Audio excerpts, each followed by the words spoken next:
memberikan tempat untuk Kementerian ATR BPN karena ini urusan manajemen. Saya kira beliau akan sangat siap.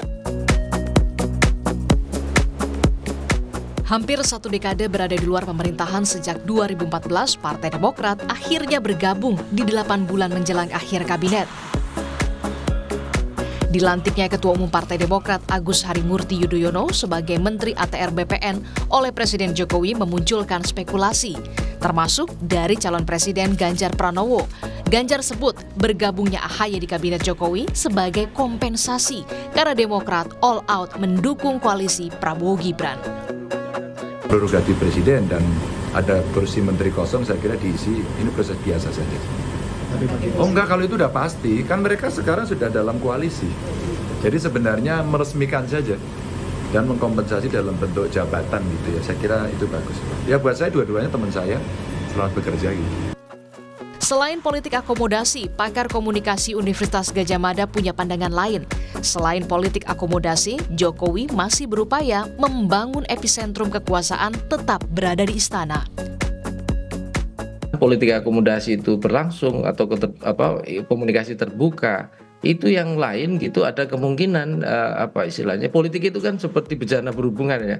Jadi kalau misalnya sudah mulai kecenderungannya merapat gitu, nah yang lain kemungkinan juga akan terseret atau ini gitu ya. Ikut gitu. Nah, memang ada yang mengatakan selain politik akomodasi gitu, Pak Jokowi juga berusaha gitu supaya bandul atau senter kekuasaan itu katakanlah masih ada dalam ruang lingkup yang istilahnya di-manage gitu loh oleh istana. Ketua DPP Partai Demokrat Herman Hairon tak menampik menteri sebagai jabatan politis. Namun Herman sebut ini jadi kesempatan ketua umumnya memberikan kontribusi terbaik meski di sisa jabatan presiden.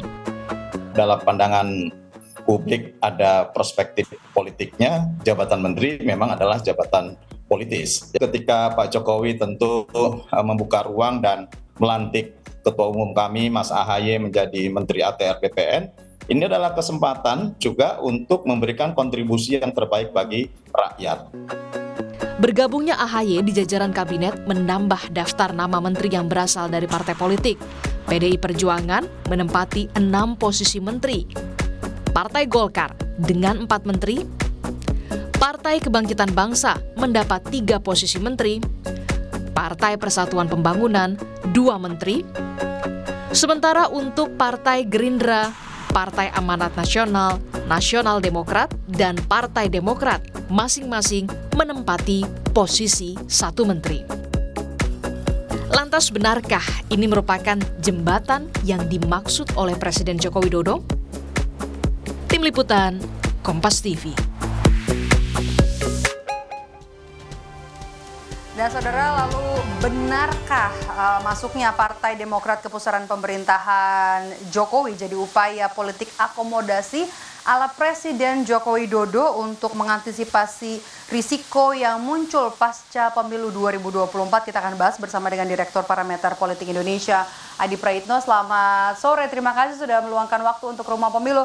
Mas Adi, pertanyaan pertama saya, sisa 8 bulan Presiden melantik AHY sebagai Menteri ATR BPN. Kenapa baru sekarang? Ya, saya kira memang 2 hal. Pertama, ini momentumnya baru pas jelang pemilu, di mana Partai Demokrat menyatakan dukungan politiknya kepada Prabowo Subianto, dan di situ ada Gibran Rakabuming Raka yang kita tahu adalah bagian dari replika dari politik Pak Jokowi. Kalau 9 tahun belakangan memang Demokrat ini mengambil jarak tegas dengan Pak Jokowi, konfrontatif, menyerang secara agresif, menyerang secara terbuka, bahwa Pak Jokowi dinilai ugal-ugalan dalam membangun Indonesia. Tapi momentum Pilpres 2024 ini menjadi momen di mana Pak Jokowi dengan Partai Demokrat melakukan islah secara politik. Titik temunya apa? Yaitu soal dukungan Partai Demokrat kepada Prabowo dan Gibran Rakabuming Raka. Jadi wajar kalau kemudian ketika Demokrat dinilai memberikan dukungan secara penuh kepada pasangan Prabowo dan Gibran, jatah dan menteri yang kemudian diberikan kepada Demokrat sebagai bagian dari konsesi politik dari bentuk itu semua, ini semacam reward, semacam hadiah yang diberikan oleh Presiden sebagai bentuk tanda terima kasih kepada Demokrat yang telah memberikan dukungan politik secara balas jasa kepada Partai Demokrat ya. Betul. Yang kedua, memang kita tidak bisa menutup mata bahwa diakomodasinya Partai Demokrat menjadi Menteri AHY ini tentu tidak terlepas dari konteks politik yang belakangan ini berkembang cukup signifikan, yaitu terutama untuk mengamankan supaya hak angket yang digulirkan oleh paslon 1 dan paslon 3 ini tidak membesar. Karena agak mengerikan kalau Partai Demokrat ini Jadi Mas Adi, Anda setuju kalau ini jadi politik akomodasi Presiden Jokowi, begitu? Setuju ya?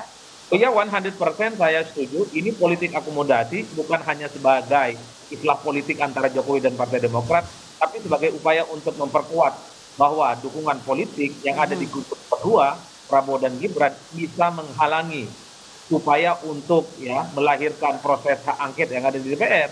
Karena kalau Demokrat tidak menjadi bagian dari koalisinya Pak Jokowi, berbahaya. Kalau Demokrat tiba-tiba misalnya memberikan dukungan politiknya, kemudian setuju dengan hak angket, karena hak angket ini adalah hak yang dimiliki oleh anggota Dewan secara konstitusional, secara legal untuk mengaudit investigatif dugaan-dugaan kecurangan yang terkait dengan pemilu. Kalau ini digolkan oleh DPR, disetujui oleh mayoritas kelompok-kelompok parlemen, saya kira ini tentu akan menjadi suatu hal yang bisa menimbulkan gejolak, bisa menimbulkan sesuatu yang menjadi tahapan babak baru antara nomor 2 dengan dua kubu yang lain, yaitu kubu 1 dan kubu 3. Oleh karena itu, kalau kita melihat statement AHY setelah dilantik jadi menteri, kan statementnya dua. Pertama, 100 hari target kinerjanya apa, yang kedua, menolak hak angket.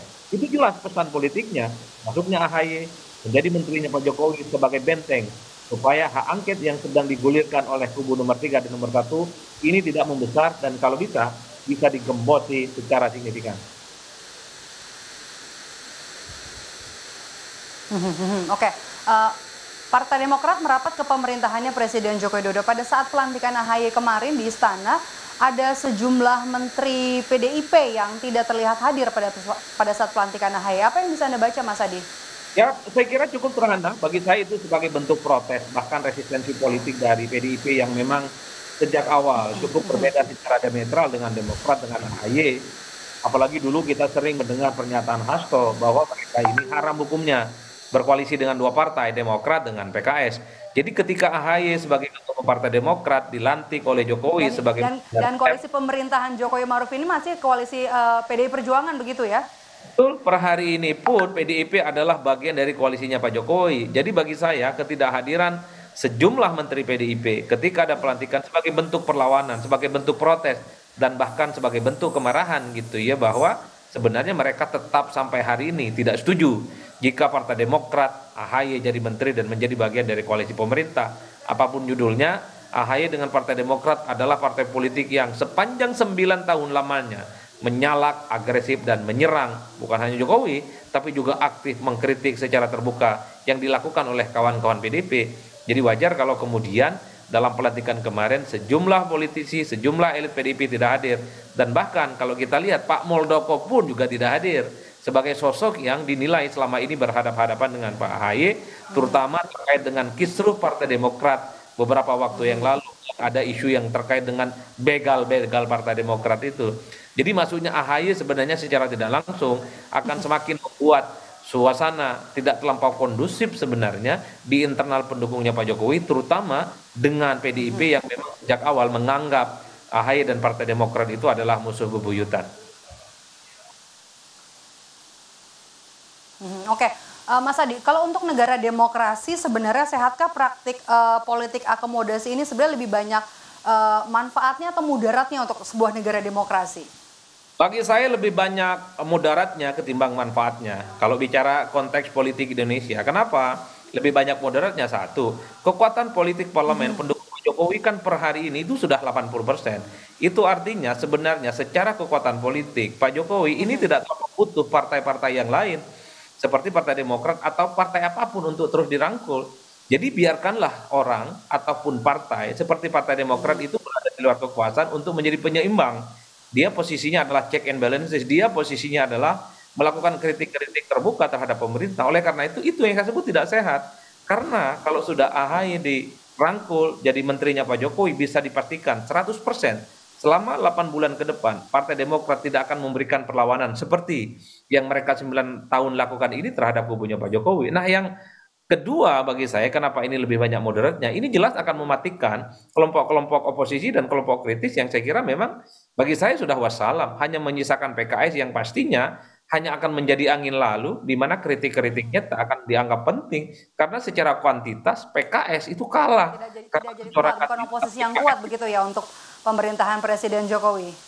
Betul, itulah yang saya bilang bahwa sebenarnya ketika merangkul pihak-pihak yang kalah secara politik, kenapa saya sebut lebih banyak moderatnya, ini akan mematikan oposisi. Yang kedua yang paling penting, ini nggak sehat. Pemilu itu kemudian harus berbagi kekuasaan dengan mereka yang jelas-jelas menjadi rival dan kalah secara politik. Apa yang didapatkan? Oleh karena itu publik tidak mendapatkan apa-apa. Bahwa orang yang selama ini suka menyerang, suka agresif, suka saling berkelahi secara terbuka, in the end of the day-nya nyatanya berkompromi hanya demi kepentingan politik bersama. Oleh karena itu rakyat dibohongi dalam konteks ini. Dulu kenapa orang pilih Partai Demokrat misalnya? Kenapa dulu orang memilih Partai Demokrat? Karena Partai Demokrat dinilai punya iman politik yang berbeda dengan Pak Jokowi. Oleh karena itu pilihan politik Partai Demokrat pastinya secara diametral ini berbeda dengan basis-basis konstituen pemilih mereka. Alasan memilih AHY, alasan memilih Partai Demokrat di pemilu 2019, saya yakin karena partai ini berseberangan dengan Jokowi. Tapi elitnya kemudian menentukan pilihan bergabung dengan Mas Adi. Biasanya kan politik akomodasi ini kan berujung pada dalam tanda petik bagi-bagi kue ya untuk parpol dan juga pendukung alih-alih membaginya kepada rakyat. Menurut Anda praktik seperti ini masih akan kemungkinan bisa terjadi selama 5 tahun ke depan di pemerintahan yang baru nanti?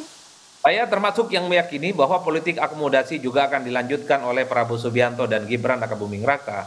Sesaat setelah hasil quick count Pilpres 2024 ini muncul, Pak Prabowo dengan Gibran itu langsung menyatakan bahwa kalau nanti setelah resmi ada pengumuman dari KPU bahwa mereka sebagai Presiden Republik Indonesia, maka yang akan mereka terapkan adalah politik berangkulan, politik gotong royong dan mengajak kepada seluruh elemen anak bangsa, putra-putri terbaik akan dirangkul menjadi bagian.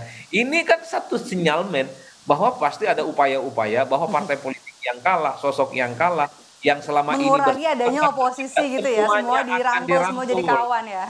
Iya, semuanya akan dirangkul. Oleh karena itu tinggal kita lihat apakah pernyataan Pak Prabowo Subianto dan Gibran itu akan menjadi realitas atau justru sebaliknya. Jangan-jangan ini hanya sebatas retorika politik untuk meneguhkan bahwa Pak Prabowo dengan Gibran ini adalah sosok negarawan yang akan siap merangkul siapapun untuk membangun Indonesia di masa yang akan datang. Meski dalam praktiknya rasanya agak sulit sebenarnya untuk merangkul semua golongan. Karena dalam bayangan saya merangkul semua golongan itu misalnya Anies itu jadi menteri, Muhaimin jadi menteri, Ganjar jadi menteri, Mahfud pun juga menteri. Bagi saya agak rumit membayangkan bahwa dua orang yang ada dalam. Jadi Anda cukup pesimis kalau nanti oposisi akan kuat? Saya pesimis saya cukup pesimis. Saya termasuk yang meyakini bahwa ya dari segi Pak Prabowo dan partai-partai politik yang kalah pemilu ada kecenderungan mereka akan berkoalisi. Nasdem pasti akan ada bagi-bagi kue ya. Betul, Nasdem sudah apa-apa sudah ketemu. PKB belum apa-apa sudah menyatakan ingin buka komunikasi dengan paslon nomor 2. Iya kan? Ini menjadi satu sinyalmen bahwa akomodasi politik akan terjadi di 2024 dan ini akan menjadi alarm betapa kelompok-kelompok. Tapi Mas Adi yang paling Anda bisa lihat secara tegas nanti akan ada di posisi oposisi siapa? PDIP Perjuangan. Per hari ini baru PDIP yang secara lantang menyatakan siap jadi oposisi di 2024. Selebihnya Nasdem, PKB, kemudian PKS dan P3 belum memberikan satu statement yang tegas di mana posisi sudah mereka melunak, ya? Kalau kalah pemilu. PDIP mengatakan siap jadi oposisi di 2024. Yang lain cari aman, yang lain masih normatif, yang lain masih argumen-argumen yang dibangun itu ya sebenarnya masih meraba kemana sikap politik mereka. Padahal kalau sudah jelas sikap politiknya ada di luar kekuasaan jadi oposisi, mereka mengatakan apapun yang terjadi di Pilpres, mereka siap juga berada di luar sebagai oposisi. Baik. Kita tunggu what next dari apa langkah selanjutnya yang akan dilakukan oleh Presiden Joko Widodo lewat politik akomodasinya nanti. Terima kasih sudah bergabung bersama kami hari ini, Direktur Parameter Politik Indonesia, Mas Adi Praetno. Selamat sore Mas Adi, sehat selalu. Sore Mbak.